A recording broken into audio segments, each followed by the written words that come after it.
საქართველოს გადაწყვიტა, რომ მის ინტერესებში არ არის იყოს ამერიკის შეერთებული შტატების მეგობარი. გამორიცხულია, რომ რაც არ უნდა მოხდეს პოლიტიკურ არენაზე საქართველოში და ამერიკაში, საქართველოს არ იყოს საინტერესო იმ ქვეყნისთვის, რომელსაც აქვს გრანდიოზული ინტერესები ჩვენს რეგიონში. საქართველოს გადაწყვიტა, რომ ის ქვეყანა, რომელიც ჩვენ ეროვნული ინტერესების წინააღმდეგ იბრძვის ბოლო რამდენიმე საუკუნეა, აქვს ოკუპირებული ჩვენი ტერიტორიები, აქვს სისხლში გასვრილი ხელები, ის ადამიანები, რომლებიც ეხლა თანამდებობაზე არიან რუსეთში, პირადად არიან პასუხისმგებელი ქართველების სიცოცხლის მოსპობაზე.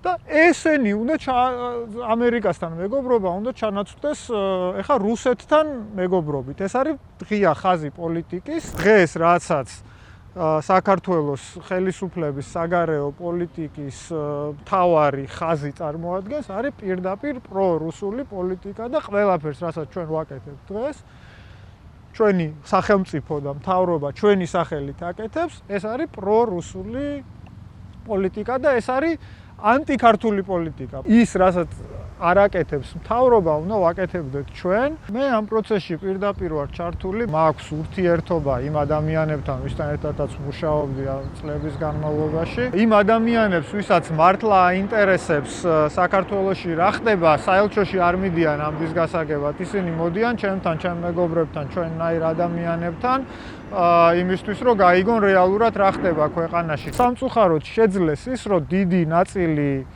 თუ გარკვეული ნაწილი ქართული საზოგადოების შეცდომაში შეიყვანეს და დააჯერეს ის, რომ ჩვენ თუ ჩუმად ვიქნებით, ჩვენ საფრთხე აგვწდება. ყავთ ძალიან კარგი მასწავლებელი პროპაგანდის და დეზინფორმაციის საქმეში, რუსეთზე უკეთესი სამწუხაროდ არავინ არ არის და ჩვენ ხელისუფლებას კარგი მენტორი და მასწავლებელი ყავს ამ საქმეში. ერთმა პოლიტიკურმა ძალამ შეძლო მიტაცება ყველა ინსტიტუტის ძალაუფლების ყველა ცენტრის, ეკონომიკური, ფინანსური, საკანონმდებლო, აღმასრულებელი, სასამართლო, ყველა თუკი სადმე რამე საინფორმაციო სივრცე და ამ მიტაცების შენარჩუნების სანაცვლოდ ეროვნულ ინტერესებს ეხა აღარ აქვს ადგილი ქართულ პოლიტიკაში. ამ სიტუაციასაც ასე თუ ისე დავასრულებთ და საქართველოს ისევ საქართველოს იქნება. პრეზიდენტი ჯეფერსონის მემორიალზე ერთ-ერთი მთავარი დაფა და ფილა, რომელიც იწყება შემდეგი სიტყვებით, რომ მთავრობა არსებობს იმისთვის, რომ ადამიანისთვის უზრუნველყოს მისი თავისუფლება, თანასწორობა და ბედნიერებისკენ სწრაფვა. ეს არის უფლება ადამიანის და არა პრივილეგია, რომელიცაც ვიღაცა ან მოგანიჭებს, ან წაგართმევს. მე არ მეგულება ადამიანი, რომელიც მას მიიღო ეს გადაწყვეტილება, რომ გადასახლდეს სხვა ქვეყანაში საცხოვრებლად, უბრალოდ უკეთესი პურის და ყველის საჭმელად. ეს გამორიცხულია. გამარჯობა, მე ვარ შოთა ღვინერია, ვარ პროფესიით დიპლომატი. ამჟამად ვცხოვრობ ვაშინგტონში. მუშაობ ძირითადად აკადემიურ სივრცეში, ვატარებ კვლევებს და ვატარებ სხვადასხვა სასწავლო და ტრენინგ კურსებს უსაფრთხოებისა და საგარეო ურთიერთობების პოლიტიკის მიმართულებით.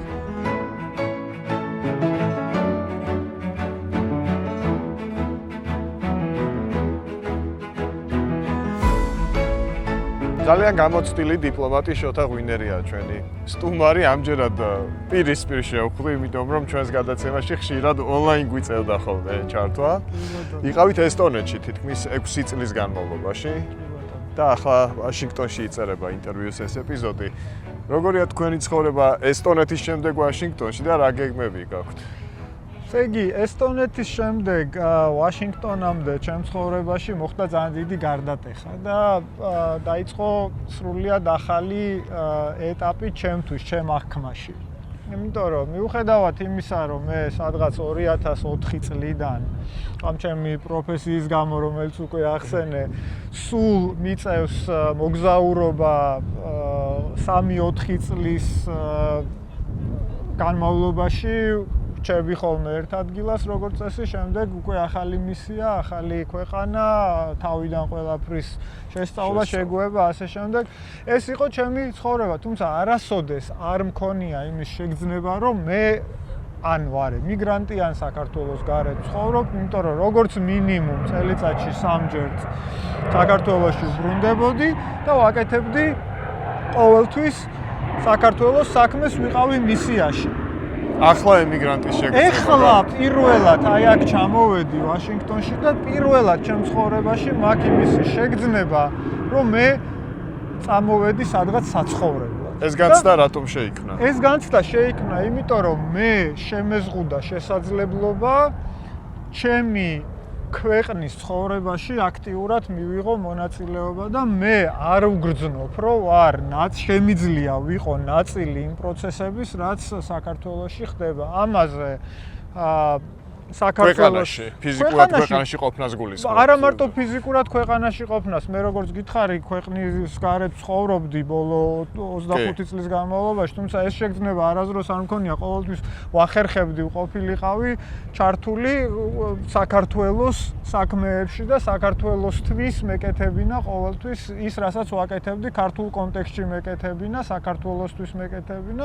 დღევანდელ ვითარებაში მე ამას ვაკეთებ ჩემს მეგობრებთან, ჩემს თანამოაზრეებთან, სხვა ქართველებთან ერთად, თუმცა საქართველოში სისტემა იმდენად ჩაიკეტა, რომ იქ მიმდინარე პროცესებთან მე აღარა მაქვს წვდომა, იმიტომ რომ ესე გადაწყვიტა ვიღაცა პოლიტიკოსმა, რომელიც ახლა იქ არის საქართველოში, რომ მე ვარ არასწორე, ის ვინც არის იქ თვითონ რაღაცა თანამდებობაზე უსამართლოდ მოხვედრილი, იმანიცის რა არის სწორე ჩვენი ქვეყნისთვის, მას აქვს უფლება რომ განსაზღვროს ვის შეუძლია რომ საქართველოსთვის ვიმუშაოს და ვის არა და მე ესე აღმოჩნდა რომ იმიტომ რომ არ ვეთანხმები იმ ადამიანებს, ვინც გადაწყვეტილებებს იღებენ საქართველოში, ეხა ჩემი რესურსი აღარ შემიძლია მივმართო ჩემი ქვეყნის კეთილდღეობისკენ და ჩემი ქვეყნისთვის ვაკეთო რაღაცა. ხო, რა თქმა უნდა თქვენ არასწორი იქნებით, როცა არ ეთანხმებით ტროტუარზე დგომას,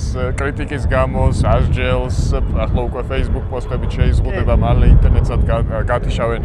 ამ პროცესში თქვენი ადგილი არ არის, ვეთანხმები იმას, ვინც ეს გადაწყვეტილება მიიღო. რა თქმა უნდა, ეს ირონიაა, მაგრამ თქვენ საქართველოსთან ბმას არ გაწყვეტთ, საქართველოსთვის ბრძოლას არ შეაჩერებთ, ამიტომ დაგაკონკრეტებინეთ, რამდენიმე ნაბიჯი თუ ფიზიკურად საქართველოში ყოფნა არ არის გადამწყვეტი ამ შემთხვევაში. ახლა ამ პროექტში მონაწილეობთ და ხიდების მშენებლების პანელ დისკუსიაზე სპიკერი იქნებით, ეს ნიშნავს, რომ თქვენ აგრძელებთ ქართული საქმის კეთებას. აბსოლუტურად 100% ჩემი და ჩემი ოჯახის ყველა ნაბიჯი და ყველა გადაწყვეტილება იმასთან იქნება დაკავშირებული, რომ საბოლოო ჯამში საქართველოსთან უნდა იყოს ბმაში ეს ყველაფერი, თორე საერთოდ ლოგიკას და აზრს კარგავს ყველაფერი. მე მათ შორის თქვენი წარსული საქმიანობაც. მათ შორის ჩემი წარსული საქმიანობა და მათ შორის ის პოტენციალი, რაც მე მაქვს და რაც მე შემიძლია რომ ჩემი ქვეყნისთვის გავაკეთო. ერთმნიშვნელოვნად მე ყველაზე უფრო ამაზე მწყდება გული, რომ მე ის წლები, რა წლებიც გავატარე სახელმწიფო სამსახურში, მე ამას როგორც ტვირთს აღვიქვა, ოღონდ რატო მე ვინმეს რამეს კი არ ვაყვედრი და ვამადლი რომ ეს საქმე გავაკეთე. პირიქით, მე იმხელა გამოცდილება მივიღე სახელმწიფოში თვის მუშაობის ხარჯზე, რომ ეს გამოცდილება არ მიიმართოს უკეთესი სახელმწიფოს მშენებლობის მიმართულებით, ეს მგონია ძალიან დიდი დანაშაული. მე რაც მომცა სახელმწიფოსთვის მუშაობა, მე ვალდებული ვარ ეს დავაბრუნო. მე არა მაქვს უფლება რომ ჩემი პირადი სარგებლობისთვის გამოვიყენო. ეს ჩემი მხრიდან დიდი უმადურობა იქნება. ხო, იმიტომ რომ დიპლომატია ზუსტად ამას გულისხმობს. პარტნიორებთან ურთიერთობაში თქვენი წვლილი ძალიან დიდია და დღეს ვხედავთ საპირისპიროს საერთოდ კონტაქტები წყდება, მათ შორის იმ ქალაქთან და ქვეყანასთან, სადაც ახლა ვართ და ტრად გამოცხადდა ჩვენი ოდესღაც სტრატეგიული პარტნიორი, ახლა ეს სტატუსიც ფორმალურადაც აღარ აქვს. როგორ ჩანს ეს ყველაფერი თქვენი გადმოსახედიდან დიპლომატის თვალი კიდევ უფრო მახვილია, იმას ხედავთ, რასაც ჩვენ ვერ ვხედავთ, ჩვენ შეიძლება რაღაც ზედაპირზე არსებული ფაქტებით ვიმსჯელოთ, თქვენ უფრო სიღრმეებში ეცნობით ამბავს. კი ბატონო, ერთი პირველ რიგში რისი თქმაც მინდა არის ის, რომ ქვეყნებს შორის ურთიერთობას არ განსაზღვრავენ პოლიტიკოსები, რომლებიც იმ მომენტში რაღაც კონკრეტულ თანამდებობებზე არიან და ქვეყნებს შორის ურთიერთობა ყოველთვის განისაზღვრება ინტერესებით. ამას ვამბობ როგორც ადამიანი, ვინც არის ამ საქმის სპეციალისტი. ხო, არ არსებობს გამორიცხულია ისეთი რაღაცა, რომ აი ორ ქვეყანას შორის დამყარდეს უცბად მაგარი ურთიერთობა, იმიტომ რომ ორ ლიდერს ერთმანეთი ძალიან მოწონს. ან პირიქით. ან კლასელები არიან და ნათესავენ. ხო, ან კლასელები არიან ნათესავენ. ეს ინტერესი არსებობდა, ეს ფაქტორი ჩვენს შემთხვევაში უძლიერესი იყო. გამორიცხულია, რომ რაც არ უნდა მოხდეს პოლიტიკურ არენაზე საქართველოში და ამერიკაში, საქართველო არ იყოს საინტერესო იმ ქვეყნისთვის, რომელსაც აქვს გრანდიოზული ინტერესები ჩვენს რეგიონში. აქედან გამომდინარე, ის ურთიერთობების გაცივება განპირობებულია იმით, რომ საქართველომ გადაწყვიტა, რომ ამერიკის შეერთებულ შტატებთან შეეჩერებინა მეგობრული ურთიერთობები. თქვენ აი მინდა რომ კარგად წარმოვიდგინოთ ყველამ რაზე ვსაუბრობთ. და საქართველომ გადაწყვიტა, რომ მის ინტერესებში არ არის იყოს ამერიკის შეერთებული შტატების მეგობარი, აი ამ გიჟურ მსოფლიოში, რომელშიც ხვალ რო გავიღვიძებთ ახალ ამბებში რა დაგხვდება რა, რომელი ახალი 5 წუთში აბსოლუტურად ყველა მიმართულებით, სადაც არ გაიხედავ, კრიზისია, ყველგან რაღაცა სასწაული ხდება, რომელიც ხო და ამ დროს საქართველოს ამბობს, რომ მეგობრები არ მჭირდება, პარტნიორები არ მჭირდება, მარტო შევძლებ ყველაფერს. მე ჩემ თავს მივხვდი, რა, ხო, აი ესეთი რაღაცა ეს არის და ეს არის ოღონდ ნარატივი. ყველაზე უარესი რა არის, რომ საქართველოს გადაწყვიტა, რომ ის ქვეყანა, რომელიც ჩვენ ეროვნული ინტერესების წინააღმდეგ იბრძვის ბოლო რამდენიმე საუკუნეა, აქვს ოკუპირებული ჩვენი ტერიტორიები, აქვს სისხლში გასვრილი ხელები, ის ადამიანები, რომლებიც ეხლა თანამდებობაზე არიან რუსეთში, პირადად არიან პასუხისმგებელი ქართველების სიცოცხლის მოსპობაზე. და ესენი უნდა ამერიკასთან მეგობრობა უნდა ჩანაცვლდეს ეხა რუსეთთან მეგობრობით. ეს არის ღია ხაზი პოლიტიკის, რომელსაც ფუთავენ ვითომ იმითი, რომ ეს კი არ უნდა ჩანაცვლდეს, ჩვენ არც ის გვინდა და ჩვენ თავს უნდა მივხედოთ, რომელიც ეხა იმ გეოპოლიტიკურ ვითარებაში, რომელშიც ჩვენ ვართ, რა თქმა უნდა, აბსურდია და რა თქმა უნდა, ვერც მოხდება, მაგრამ ნუ კარგი დაუშვათ, რომ ისინი ვერ ხვდებიან, რომ ეს ვერ მოხდება და ეს უნდათ გააკეთონ, ეს კიდე ნაკლები დანაშაული იქნებოდა. დღეს რაცაც საქართველოს ხელისუფლების საგარეო პოლიტიკის მთავარი ხაზი წარმოადგენს, არის პირდაპირ პრორუსული პოლიტიკა და ყველაფერს, რასაც ჩვენ ვაკეთებთ დღეს, ჩვენი სახელმწიფო და მთავრობა ჩვენი სახელით აკეთებს, ეს არის პრორუსული პოლიტიკა და ეს არის ანტიქართული პოლიტიკა პირველ რიგში, იმიტომ რომ არ არსებობს, რომ ის რაც აწყობს რუსეთის ფედერაციას საქართველოში, იყოს საქართველოს ეროვნული ინტერესებისთვის კარგი. ეს არის ის ჩემი პირველ რიგში სათქმელი ამ თემასთან დაკავშირებით და ამერიკის პოზიცია ფაქტობრივად წინასწარ განსაზღვრულია უკვე საქართველოს იმ პოზით, რომელშიც ახლა ჩვენ გავართ და ჩვენ არ ვაძლევთ ჩვენ მეგობრებს იმის საშუალებას, რომ ისეთი პოლიტიკა გქონდეთ, რომლებიც ჩვენი ეროვნული ინტერესების დასაცავად იქნება მიმართული. აქედან გამომდინარე, ხო, ეს ამერიკაში უნდა გვესმოდეს, რომ საქართველო ვერასოდეს ვერ იქნება უმთავრესი პრიორიტეტი. იმიტომ რომ საქართველო არის პატარა ქვეყანა პერიფერიულ რეგიონში და ამ ქვეყნის ხელისუფლებას უწევს ისეთ პრობლემებზე ფიქრი და ზრუნვა, როგორიც არის უკრაინაში ომი, ირანში მიმდინარე ომი და სამხედრო ოპერაცია იქ ისრაელს და პალესტინას შორის არსებული ვითარება. ყველა ის უდიდესი კრიზისი და პრობლემა, რომელიც მათ შორის საქართველოსთან პირდაპირ კავშირშია და კიდევ ერთხელ ადასტურებს იმას, რომ ეს არგუმენტი, რომ ჩვენ თავს მივხედავთ და არაფერი არ შეგვეხება, რა თქმა უნდა, ვერ იქნება პოლიტიკა, ეს მხოლოდ ნარატივი შეიძლება იყოს. აი ამ ყველაფრის ფონზე ყველა ქართველი ის, რასაც არ აკეთებს მთავრობა, უნდა ვაკეთებდეთ ჩვენ, უნდა ჩვენი ეროვნული ინტერესებიდან გამომდინარე ვესაუბრებოდეთ ამერიკას და ვეუბნებოდეთ, რომ იცით რა, ხა თქვენი ინტერესები რაც იყო რეგიონში ხო არ შეცვლილა. ჩვენი ინტერესებიც ბოლო 3000 წლის განმავლობაში ისევ ჩვენი გადარჩენა და ჩვენი თავისუფლების შენარჩუნებაა. ხო, ამისთვის თქვენი დახმარება გვჭირდება და ამისთვის ერთად ჩვენ უნდა ვთავაზობდეთ პროაქტიულ გამოსავალს იმ სიტუაციიდან, რომელშიც აღმოჩნდით და თქვენი როლი რა იქნება აი ამ გეგმაში, მათ შორის ხმა მივაწვდინოთ ჩვენს ამერიკელ პარტნიორებს? მე ამ პროცესში პირდაპირ ვარ ჩართული, მე 10 წლეულების განმავლობაში, როგორც ვისაუბრეთ, საუბრის დასაწყისში ვიყავი ჩართული, მე მაქვს ურთიერთობა იმ ადამიანებთან, ვისთან ერთადაც მუშაობდი ამ წლების განმავლობაში. ეს უდიდესი კონტაქტებია და რა თქმა უნდა, იმ ადამიანებს, ვისაც მართლა აინტერესებს საქართველოში რა ხდება, საელჩოში არ მიდიან ამის გასაგებად, ისინი მოდიან ჩემთან, ჩემ მეგობრებთან, ჩვენნაირ ადამიანებთან, იმისთვის რომ გაიგონ რეალურად რა ხდება ქვეყანაში. ჩვენ გვეკითხებიან ისინი მათ შორის, რაც შენ ახლა მკითხე გურამ, მე რომ რა გავაკეთოთ, რა უნდა ვქნათ.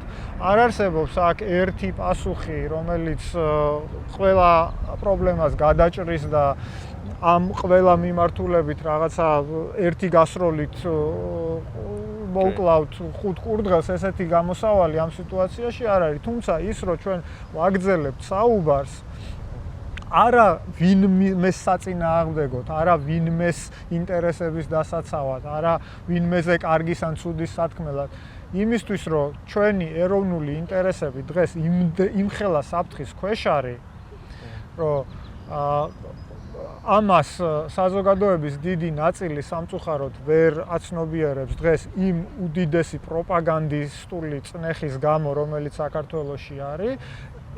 ამ ხალხს ამ საქმის კეთება შეუძლია კარგად, იმიტომ რომ ყავთ ძალიან კარგი მასწავლებელი პროპაგანდის და დეზინფორმაციის საქმეში. რუსეთზე უკეთესი სამწუხაროდ არავინ არ არის და ჩვენ ხელისუფლებას კარგი მენტორი და მასწავლებელი ყავს ამ საქმეში და სამწუხაროდ შეძლეს ის, რომ დიდი ნაწილი თუ გარკვეული ნაწილი ქართული საზოგადოების შეცდომაში შეიყვანეს და დააჯერეს ის, რომ ჩვენ თუ ჩუმად ვიქნებით, ჩვენ საფრთხე არ გვწდება. ესეთი რაღაცა გამორიცხულია, იმიტომ რომ რუსეთს აქვს თავისი ინტერესები. ეს ინტერესები მოკლედ რო შევაჯამოთ, არის რაც შეიძლება სუსტი და დამორჩილებული საქართველო. ანუ ყველა დღე, რომელსაც ჩვენ ვატარებთ რუსეთის გავლენის ქვეშ, ჩვენ გვასუსტებს და თუნდაც ის, რომ რუსული პოლიტიკური სპექტრი და მათი პროპაგანდისტები დღეს კმაყოფილები არიან იმითი, რაც საქართველოში ხდება და აქებენ საქართველოს ხელისუფლებას. ზუსტად იმის ნიშანია, რომ ესე იგი ისინი აღწევენ თავის მიზანს საქართველოში და ეს პირდაპირ ეწინააღმდეგება ჩვენ ეროვნულ ინტერესებს და ამაზე ძალიან მკაფიოდ არის საჭირო საუბარი როგორც ჩვენ საზოგადოებასთან, ასევე ჩვენ მეგობრებთან, მათ უნდა იცოდნენ, რომ ჩვენ ეს გვესმის, მათ უნდა იცოდნენ, რომ ის უმცირესობა, რომელმაც ეხა შეძლო სახელმწიფოს ბერკეტების ხელში ჩაგდება და ლაპარაკობს საქართველოს სახელით, არ წარმოადგენს არც საქართველოს საზოგადოებას, არც მით უმეტეს საქართველოს ეროვნულ ინტერესებს და ამას ბევრი მუშაობა ჭირდება, რომ კარგად აუხსნათ ჩვენ პარტნიორებს, იმიტომ რომ კიდევ ერთხელ ვამბობ, ყურადღება გაფანტულია უამრავ სხვა პრობლემაზე და ხშირად არ არის იმის ფუფუნება, რომ ჩვენ ახლა ვიდგეთ და საათობით ჩვენ საკითხზე ველაპარაკოთ იმ ხალხს, ვინც გადაწყვეტილებას იღებს ჩვენ შესახებ. ერთ-ერთი მაგალითი აი ამ ხმის მიწვდენის, ახლა უფრო კონკრეტულად თუ გვინდა რომ ვისაუბროთ, არის რომ თავდაცვის და უსაფრთხოების სფეროში ერთ-ერთი ყველაზე დიდი თემა არის მედეგობა. და რას ნიშნავს ეროვნული მედეგობა 21 საუკუნეში, როცა აი ამდენი საფრთხის წინაშე ვდგევართ. თუ მე-20 საუკუნეში სამხედრო საფრთხე არსებობდა და ვიცოდით, რომ ხა 30 ტანკი იყო და 25 თვითმფრინავი, რისგანაც თავს ვიცავდით. ხა დღეს საინფორმაციო, ეკონომიკური, დიპლომატიური, პოლიტიკური, საზოგადოებრივი უამრავი ინსტრუმენტი არსებობს, რომელიც აი ამ სივრცეებში საფრთხეებს ქმნის. აქედან გამომდინარე, ტრადიციული თავდაცვის სისტემები აღარ მუშაობს. თავდაცვის დაგეგმარების პროცესი შეცვლილია და ერთ-ერთი ჩემი კვლევის საგანი არის, რომელსაც ახლა რამოდენიმე მსხვილ ამერიკულ კვლევით ინსტიტუტთან ერთად ვახორციელებ, არის ის, რომ აი ამ ეროვნული მედეგობის სტრუქტურა შევისწავლოთ საქართველოს მაგალითზე, თუ რამ გამოიწვია ის, რომ ერთმა პოლიტიკურმა ძალამ შეძლო მიტაცება ყველა ინსტიტუტის, ძალაუფლების ყველა ცენტრის, ეკონომიკური, ფინანსური, საკანონმდებლო, აღმასრულებელი, სასამართლო, ყველა თუკი სადმე რამე საინფორმაციო სივრცე, რაც ძალიან მნიშვნელოვანია მოგეხსენება და აი ამ მიტაცების ხარჯზე და აი ამ მიტაცების შენარჩუნების სანაცვლოდ ეროვნულ ინტერესებს ახლა აღარ აქვს ადგილი ქართულ პოლიტიკაში. საუბრის დონეზეც კი აღარ ვსაუბრობთ რა არის ჩვენი ეროვნული ინტერესები. საზოგადოებაშიც კი არა. ვსაუბრობთ იმან რა გააკეთა, ამან რა გააფუჭა, დღევანდელ რაღაცა ვითარებაში ის დაიჭირეს, მერე გამოუშვეს. ეს ყოველდღიური თემები, რომელიც თავს მოხვეულია აი ამ პოლიტიკური სისტემით, რომელმაც ყველაფერი ეს მიიტაცა და ამის შენარჩუნების გამო ეხა ქვეყანას და სახელმწიფოს ფუნდამენტს ანგრევს ფაქტობრივად, ხო? აი ეს როგორ მოხდა. და ეს გარე ძალებისთვის, რუსეთისთვის ამ შემთხვევაში ხო ეს მათი ამოცანა იყო, მათ ხო იმუშავეს ამის მისაღწევად. მათ ხო ეს სტრატეგიის დონეზე ჰქონდათ დამუშავებული და მიაღწიეს შესაბამისად წარმატებას და ამიტომ კმაყოფილები არიან აქებენ ახლა ჩვენ მთავრობას, იმიტომ რომ მათი მიზანი მიღწეულია, ხო? აი ეს არის აი case studies, რასაც ეძახიან ქართული შესატყვისი, არ ვიცი არსებობს თუ არა ზუსტი. აი ამ case studies ვამუშავებთ, ეხლა რამ გამოიწვია ქართული სახელმწიფოს მედეგობის ჩამოშლა და გარე მტრული ძალისთვის ეროვნული ინტერესების დაქვემდებარება და შემდეგ ვისწავლით გაკვეთილებს ჩვენთვის პირველ რიგში რა არ უნდა გავაკეთოთ მომავალში, როცა ამ სიტუაციიდან გამოვალთ და აუცილებლად გამოვალთ. იმედი მაქვს არის ჯერ კიდევ დრო გამოსწორებისთვის. უარეს სიტუაციაში ყოფილა საქართველო, ჩვენი დედაქალაქი საუკუნეების განმავლობაში ყოფილა მტრული ძალის მიერ ოკუპირებული და ეს დაუძლიეთ და ეს გამოვიარეთ და ეხლა ამ სიტუაციასაც ასე თუ ისე დავასრულებთ და საქართველო ისევ საქართველო იქნება, მაგრამ ახლა ბრძოლის ახალი ინსტრუმენტები დაემატა ამ ყველაფერს და ეს ქართული გაკვეთილები მედეგობის შესახებ, რაზეც მე ახლა მუშაობ, სამომავლოდ ჩვენ გამოგვადგება, მაგრამ დღეს ამ წუთას ჩვენ პარტნიორებს ადგებათ უკვე უკრაინელები სწავლობენ, მოლდოვეთში სწავლობენ, ამას რა უნდა გააკეთოთ. სხვის მაგალითებზე უფრო მარტივია სწავლა სამწუხაროდ. ბრძენის საკუთარ მაგალითებზე სწავლა. ხო და არ აღმოჩნდით როგორ ჩანს ბრძენები, მაგრამ გამოვასწოროთ რაღაცნაირად. საკვლევი თემა ძალიან სიღრმისეული უკვე გაქვთ შერჩეული და საინტერესო იქნება ძალიან თქვენი მიგნებები.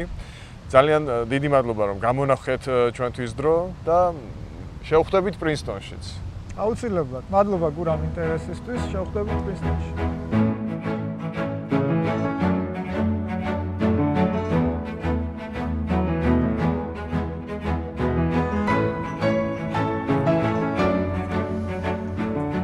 შოთა რაღაც ისეთ ამპლუაში ვარო. თან ვიცით რომ საუბრობ და კამერა გვიღებს და არ შევემჩნიოთ ეგრე არ გამოვა და თან ამის მიზეზი გვაქვს, ხო? რა თქმა უნდა. აქაც არ ვართ შემთხვევით, რომ რაღაცა გვინდოდა რომ აქედან გვეთქვა რაღაც სათქმელი, რომელიც უკავშირდება იმ საერთო აქტივობას, რასაც გეგმავთ ახლა დიასპორულ თემებთან დაკავშირებით. გურამთანაც ვისაუბრე რა, რომ ეს ჯერ ერთი ემიგრაციაში ყოფნა არ არის ადვილი საქმე და კარგი ცხოვრების გამო არავინ არ იღებს მაგ გადაწყვეტილებას და ეს ძალიან რთულია და ამისთვის გჭირდება სერიოზული მიზეზები და ეხლა ამიტომ ვართ აქ კონკრეტულად მოსული. რომ აი ამ ჯეფერსონის, პრეზიდენტი ჯეფერსონის მემორიალზე ერთ-ერთი მთავარი დაფა და ფილა, რომელიც იწყება შემდეგი სიტყვებით, რომ თავრობა არსებობს იმისთვის, რომ ადამიანისთვის უზრუნველყოს მისი თავისუფლება, თანასწორობა და ბედნიერებისკენ სწრაფვა. ეს არის უფლება ადამიანის და არა პრივილეგია, რომელიცაც ვიღაცა ან მოგანიჭებს, ან წაგართმევს. როდესაც ხდება აბსოლუტურად პირიქით და ხდება ისე, რომ შენი მთავრობა ზუსტად აი ამ მთავარ უფლებას გართმევს და გიზღუდავს, იმიტომ რომ შენ როცა ხარ შეშინებული, შენ როცა ხარ დათრგუნული, შენ როცა ხარ უბედური და შენ როცა ხარ დამონებული, შენ შემდეგ ადვილი სამართავი ხარ და ძალიან ცოტა გჭირდება იმისთვის, რომ გაჩუმებული იყო და ხმა რა მოიღო. ეხლა ასეთ პირობებში, ხო? საერთოდ ზედმეტია ლაპარაკი რამე საქმის კეთებაზე, ან რამე სახელმწიფოს მშენებლობაზე, ან საზოგადოებაში ჯანსაღი პროცესი მაგ დროს არ მიმდინარეობს. თუნდაც პროფესიული კუთხით, ანუ როცა ეგრე ხარ, შეუძლებელია რომ აი თუ ექიმი ხარ, შენი თავის თუნდაც 20-30%-ით რეალიზება შეძლო. ნებისმიერ პროფესიაში, იმიტომ რომ შენ თუ ცდილობ ჯერ გადარჩენის ინსტინქტები დააკმაყოფილო, აი რასაც მასლოუს პირამიდა ქვია. ხო, ანუ შენ თუ საფრთხეს განიცდი და დაცულობის შეგრძნება არ გაქვს, ვერ კონცენტრირდები პროფესიულ განვითარებაზე რა და მიუხედავად იმისა, რომ ჩვენი პლატფორმა აღვიქვებით როგორც რაღაცა ესეთ ოპოზიციურად განწყობილ და რაღაცეებად, ხო? ლოგიკა მარტივი არის, რომ ბედნიერი წარმატებული ქვეყნიდან ადამიანები არ გარბიან, პირიქით უკან ბრუნდებიან, ხო? ანუ თუ ყველაფერი კარგათაა ქვეყანაში და ვთქვათ, ჩვენ გვეჩვენება და რამოდენიმე ადამიანს კიდე, ხო? როგორ არის ეს ციფრები? ანუ ჩვენ აქ სენაკიდან ხო არ უწერთ ამ რაღაცა სიუჟეტს ან ბორჯომიდან. ჩვენ ვართ ქვეყანაში, რომელიც კი არის დემოკრატიის აკვანი, არის ძალიან მაგარი ქვეყანა, მაგრამ ჩვენ სხვა ქვეყნის შვილები ვართ, საქართველოს შვილები ვართ. გვენდომებოდა რომ იქ დაგვეხარჯა ეგის, ხო? რა თქმა უნდა. მე არ მეგულება ადამიანი, რომელიც მას მიიღო ეს გადაწყვეტილება, რომ გადასახლდეს სხვა ქვეყანაში საცხოვრებლად, უბრალოდ უკეთესი პურის და ყველის საჭმელად. ეს გამორიცხულია. ამიტომ კიდევ ერთხელ გავიმეორებ, ხა ჯეფერსონის მაგალითზე რახან აქ ვართ მოსულები, იმასაც გეტყვი, რომ ხა ჯეფერსონი არ იყო ის გამაერთიანებელი ფიგურა, რომელსაც ყველაფერში ეთანხმებოდა. მას პოლიტიკური მოწინააღმდეგეებიც ყავდა, მტრებიც ყავდა პოლიტიკური, დღესაც მის იდეებს ზოგი აკრიტიკებს, ზოგი არ აკრიტიკებს, მის მიერ დაშვებულ შეცდომებზე ღიად ლაპარაკობს ხალხი, მაგრამ იმიტომ რომ მისი იდეები ვიღაცამ გამოიყენოს იდეოლოგიური არაღაც, მას არავინ არ გამოაცხადებს ამერიკის მტრად, არავის ამისი უფლება არ აქვს, რომ ხელოვნურად შექმნას პოლარიზაცია. იმიტომ რომ შუაზე გაყოფილი ხალხი მერე ადვილად მართოს და ერთმანეთი დააჭამინოს ამ შუაზე გაყოფილ საზოგადოებას. ეს არის ერთ-ერთი ყველაზე დიდი პრობლემა და ესეთი ტიპის ორგანიზაცია, ამიტომ არის პირველ რიგში მნიშვნელოვანი, რომ რაღაცა გამაერთიანებლები უნდა გავაჩინოთ ჩვენ თვითონ, ჩვენ საზოგადოებაში. ჩვენ თვითონ უნდა ვიმსჯელოთ არა ვიღაც პერსონალიებზე და მათ შეცდომებზე ან გაკეთებულ საქმეებზე, ჩვენ უნდა ვისაუბროთ ჩვენ ეროვნულ ღირებულებებზე, ჩვენ უნდა ვისაუბროთ ჩვენ ეროვნულ ინტერესებზე, ჩვენ უნდა მოუძებნოთ ძალა და გზები იმისთვის, რომ ხალხი, საზოგადოება ნებისმიერი პოლიტიკური მიმდინარეობის ან იდეოლოგიის, აი რაღაც საერთო ეროვნული გამაერთიანებლების ირგვლივ რაღაცაზე შეთანხმება, რაღაცაზე მაინც ეს არ მოსულა. კი ბატონო, ზუსტად, რომ გვინდა სამართლიანი სახელმწიფო, გვინდა თავისუფლება, გვინდა მშვიდობა, გასაგებია, ხა ეს ხო სადღეგრძელოს თემები არ არის მხოლოდ რა, ამას ხო ჭირდება რაღაცა ტიპის მსჯელობა და შეთანხმება, რას ვეძახით თავისუფლებას, რას ვეძახით მშვიდობას და რა შემთხვევაში ჩავთვლით, რომ გვაქვს სამართლიანი სახელმწიფო, ხო? ამაზე ლაპარაკის გარეშე ოღონდ იმ ჭრილში კი არა, რომ მე ხა ბიძინა უფრო მომწონს ვიდრე მიშა და მგონია რომ ბიძინამ მეტი გააკეთა ქვეყნისთვის ვიდრე მიშამ და ამიტომ შენ თუ პირიქით გონია ჩემი მტერი ხარ და საერთოდ არაფერზე აღარ გელაპარაკები. ეს არის ეს პოლარიზაცია ჩემი აზრით პირველ რიგში, რაც ხელს აძლევს იმას, რომ ესეთი გარემო არის ქვეყანაში შექმნილი და ჩემი აზრით აი ამ ტიპის ორგანიზაციას რისი შესაძლებლობაც აქვს აი ამდენი გარეთ გასული ადამიანების შეერთებით, ხო, რომ გააკეთოს, ზუსტად ეს არის, რომ ჩვენ ვისაუბროთ არა ვიღაცის პოლიტიკურ გემოვნებაზე, ან თუნდაც წარმატებაზე და წარუმატებლობაზე, არამედ ჩვენ ქვეყანაზე, ჩვენ საზოგადოებაზე, ჩვენ ინტერესებზე. თან ჩვენ ავიღოთ ეს პასუხისმგებლობა, ანუ ის განცდა, რომ ვიღაცამ უნდა გააკეთოს ეს დამიძახე და მოვალ, დამავალე და გავაკეთებ. ანუ თუ არავინ არ გვავალებს, თუ არავინ არ გვეძახის, ესე იგი ვეგუებით იმას, რომ სახელმწიფო აღარ გვექნება. წეღარო საუბრობდით როლ მოდელებზე, ხო? ანუ ჩემთვის ძალიან საპასუხისმგებლოა და ძალიან დიდ წნეხს უგრძნობ ერთის მხრივ, მაგრამ მეორეს მხრივ ძალიან საამაყოა, რომ ამ ღონისძიების ფარგლებში ტარდება კახათილიძის ტურნირი, რომელიც ამერიკის ემიგრაციისთვის ძალიან მნიშვნელოვანი ადამიანი იყო, ზოგადად საქართველოსთვის იყო ძალიან მნიშვნელოვანი ადამიანი და ის რომ ტურნირის გარდა იქნება უკრაინელების მიერ გადაღებული კინოფილმის ჩვენება, დოკუმენტური კინოფილმის ჩვენება და შემდგომი განხილვა ამისი პანელური დისკუსიის ჭრილში, სადაც მოდერატორობაზე დაგვთანხმდი და მადლობა ამისთვის. ეგ არის, ანუ აი ქმედიც რას აკეთებ, შეიკრიბები და ბლა ბლა ბლა, ეს არაა ბლა ბლა ბლა, იმიტომ რომ რატომ გაწირა ამ ადამიანმა თავი, რატომ წირავენ უკრაინაში ადამიანები თავს, რა არის ეს მათთვის? კახა შემთხვევა არის ძალიან ზუსტად რომ აღწერს. თავის ვიდეოებში, თავის პოზიციონირებაში რომ ერთ-ერთ ვიდეოში იძახის რომ აქ არის ბიჭი სოხუმიდან, აქ არის ბიჭი ლიახვის ხეობიდან, კიდე საიდანღაც, ანუ ჩვენ გვაქვს მიზეზი აქ ვიყოთ, იმიტომ რომ აქ საქართველოს ვიცავთ, ხო? და ნარატივი რომ უკრაინაში იბრძვიან ფულის გამო დაქირავებული ადამიანები, ეს არის, არ ვიცი, ბევრმა დაიჯერა, რომ თითქოს იქ ყველა მიდის ფულის გამო, არანაირი ღირებულება არ აქვს, არანაირი ხედვა არ აქვს, არანაირი მისია არ აქვს და ძალიან მინდა რომ მეტი ადამიანი ჩაერთოს, თუნდაც კრიტიკული კითხვები დასვას და თქვას, რომ მე არ მჯერა, რომ ეგ ადამიანები ღირებულებების გამო, ანუ ვისაუბროთ, ხო?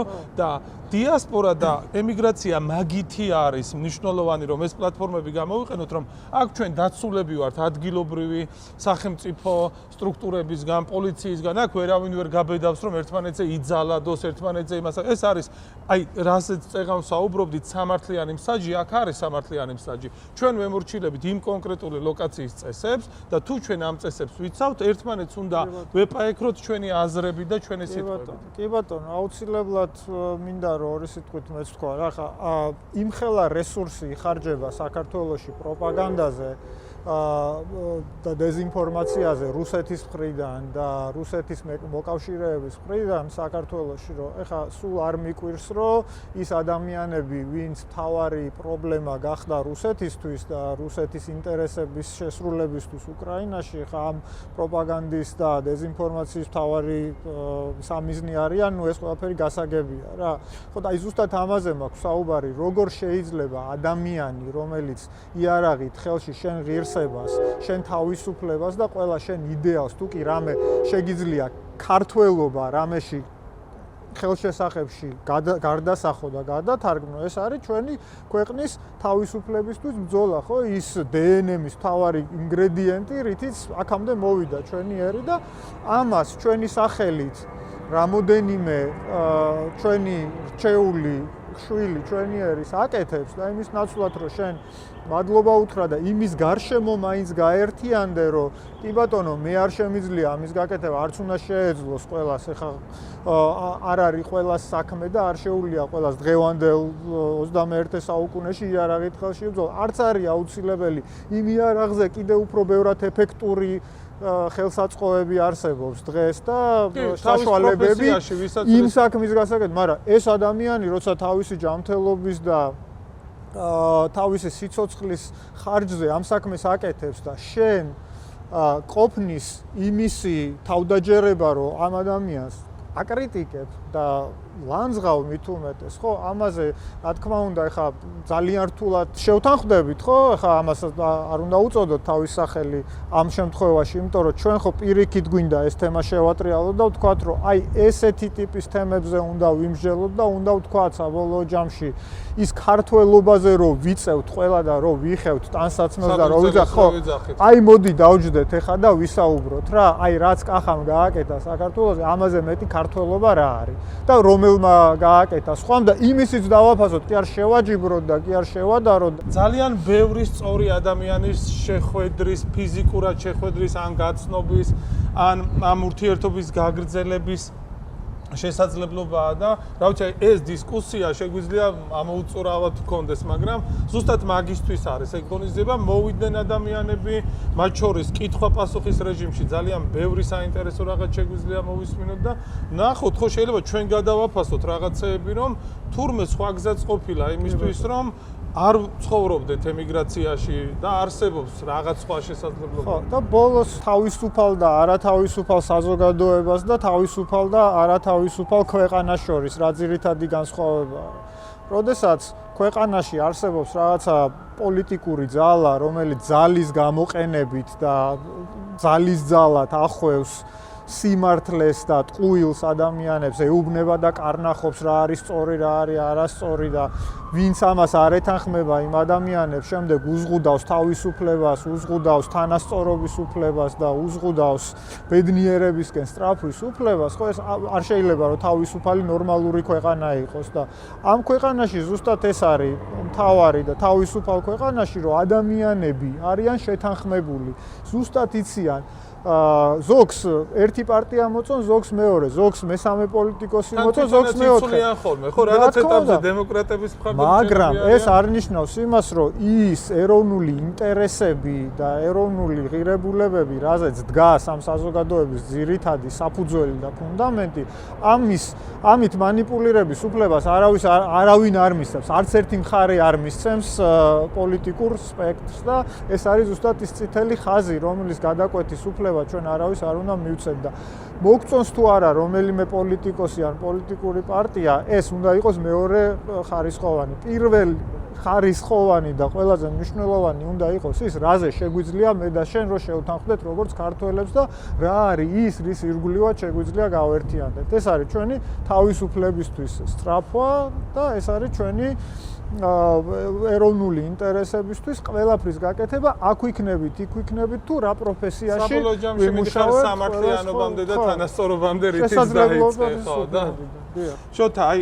ბოლო ის რა არის, რომ აი ვის ველოდებით მაგ ღონისძიებაზე, ხო? ადამიანებს ვისაც ჯერათ, რომ საქართველოს არის დასავლური ცივილიზაციის ნაწილი, ადამიანები ვისაც ჯერა, რომ ადამიანებს შორის უნდა არსებობდეს თანასწორობა, უნდა არსებობდეს სამართალი, მოდი დავამზე ვიმსჯელოთ, ხო? ადამიანები ვინც ფიქრობენ, რომ თავისი ფიზიკური ძალით თუ ან სხვა კრიტერიუმებით შეუძლიათ დაჯაბნონ, სხვა ალბათ ეს არ იქნება ყველაზე სწორი ადგილი, სადაც წავლენ. შეუძლია წავიდნენ რინგზე, სადღაც, მაგრამ ხო, ალბათ ჩვენ აქ სხვა ტიპის იმას ვუყურებთ. კი ბატონო. მოკლედ 30 მაისს ძალიან საინტერესო ამბები გველოდება და კიდევ ერთხელ მადლობა რომ დაგვთანხმდი აი ამ პანელის. მადლობა რომ ამ საქმეს აკეთებ და აძლევთ ყველას საშუალებას რომ თავისი წვლილი შეიტანოს, უბრალოდ მონაწილეობითაც კი იმაში რომ კი დაუსხდეთ და საბოლოო ჯამში შევთანხმდეთ რა გვინდა და მერე შემდეგ გამოჩნდება გზა იმის გაკეთების, რაც გვინდა ყველას ერთად.